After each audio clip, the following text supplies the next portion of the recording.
نبی کریم علیہ السلام نے نا لوگوں کا اس طرح تزکیہ کیا کہ ان کے اندر بات ڈال دی کہ اگر غلطی ہو جائے تو پھر غلطی کی معافی کی کوشش کرنی، پھر معافی کی کوشش کرنی۔ لوگوں کے سامنے حضور نے یہ بات اس طرح کھولی کہ بخاری میں قبیلہ غامدیہ کی ایک عورت کا ذکر ہے اور کنز العمال میں تفصیل سے موجود ہے۔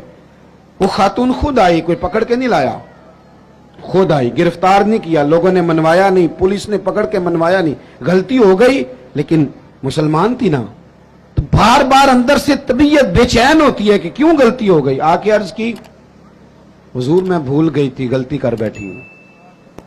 تو محبوب فرماتے ہیں کیسے پتہ چلے گا تو نے غلطی کی؟ کہنے لگی میرے پیٹ میں ناجائز بچہ ہے۔ حضور نے فرمایا اسے لے جاؤ، فرمایا واپس جا، جب بچہ پیدا ہو جائے تو آنا۔ وہ چلی گئی، دو سپاہی نہیں اس کے ساتھ کھڑے کیے کہ کہیں بھاگ نہ جائے۔ وہ بچہ پیدا ہوا تو پھر آئی، نبی پاک علیہ السلام نے فرمایا واپس جا، اسے دودھ پلا، جب روٹی کھانے لگے تو پھر آنا۔ وہ آئی تو بچے کے ہاتھ میں روٹی کا ٹکڑا تھا۔ محبوب نے بچہ کسی کے حوالے کیا، فرمایا اسے لے جاؤ اور پتھر مار کے سنسار کر دو، سزا دے دی حضور نے۔ وہ حضور کے سامنے جب کھڑی تھی تو پتہ کیا کہتی تھی؟ کہتی تھی حضور میں رات کو سو نہیں پاتی، اذان سنیں جی پہلے، بس میں بات سمیٹنے لگا ہوں، آپ توجہ فرمائیں۔ وہ خاتون کو سنسار کیا گیا، انتقال ہو گیا۔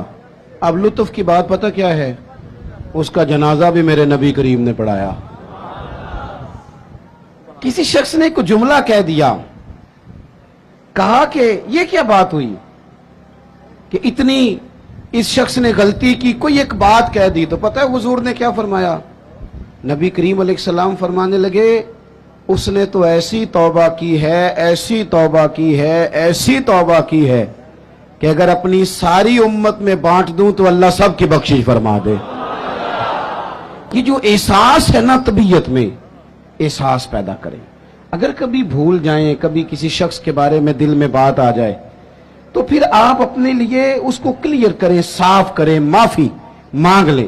تیسری بات، ایک تو بے لوث رہیں، کسی کی خدمت کی کوشش کریں، ایک اپنے آپ کو قانون کے سپرد کریں، اپنی غلطیوں کی معافیاں لیں۔ اور تیسری اور آخری بات جو آج کے اس بڑے اجتماع میں آپ کو پیغام دینا ہے، اس کو آپ نے اچھی طرح سمجھنا ہے، اپنی زندگی میں دیانتدار ہو جائیں۔ نبی پاک صلی اللہ تعالی علیہ وسلم نے ڈوبے ہوئے سورج کو موڑا ہے، حضور نے چاند کے 2 ٹکڑے کیے ہیں، ہاں نہ تو کرے نا۔ درختوں نے حضور کو سجدہ کیا ہے، پتھروں نے کلمہ پڑھا ہے، میرے محبوب کو رب نے بڑے معجزات دیے، معراج عطا کیا ہے۔ لیکن مسلمانوں سنو، تمہارے اور میرے محبوب کا سب سے پہلا تعارف یہ ہے کہ وہ صادق اور امین ہے۔ سب سے پہلے لوگوں نے جس نام سے جانا وہ صادق اور امین ہے۔ یا رسول اللہ مومن بزدل ہوتا ہے؟ فرمایا ہو جاتا ہے کبھی۔ مومن کنجوس ہوتا ہے؟ کبھی ہو جاتا ہے۔ یا رسول اللہ مومن جھوٹا ہوتا ہے؟ میرے رسول نے فرمایا نہیں، میرا مومن جھوٹ نہیں بولا کرتا۔ دیانتدار ہو جائیں، امانت دار ہو جائیں، آپ خوددار ہو جائیں، چھوڑیں آپ۔ وہ کسی درویش نے کہا تھا لوگوں نے اتنا پایا نہیں جتنا میں نے ٹھکرایا ہے۔ تھوڑا ٹھکرانا بھی سیکھیں، تھوڑی خودداری بھی پیدا کریں۔ دیانتدار ہونے کے لیے کفایت شعار ہونا ضروری ہے، تھوڑے پہ گزارا کرنا سیکھیں۔ ایک وقت روٹی کھائیں۔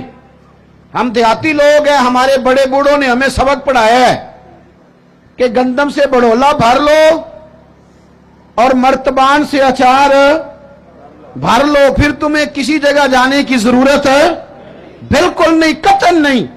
تھوڑا کھاؤ میرے دوستو، لیکن رزق حلال طیب۔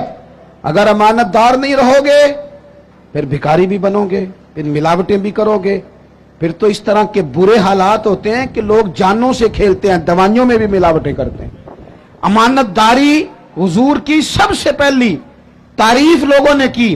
کبھی بھی زندگی میں کبھی بھی بددیانتی کا مظاہرہ نہ کریں۔ اور دیانتدار کس کے ساتھ ہونا ہے؟ میں اپنے ممبر سے ہو جاؤں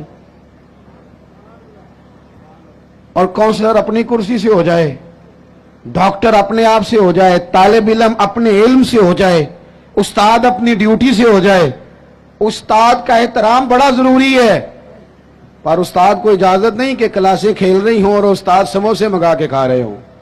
وہ بھی تو ڈیوٹی کرے نا اپنی ٹائم پہ. مزدور کی مزدوری پسینہ خشک ہونے سے پہلے دینی ہے، پر مزدور کو اجازت نہیں کہ وہ روٹی کھانے جائے تو گھنٹہ وہیں بیٹھا رہے.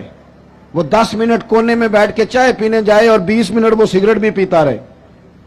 آپ اپنے کام سے دیانتدار ہو جائیں، اپنا کام سونا کر کے کرنا شروع کریں، اس میں نفاست لائیں.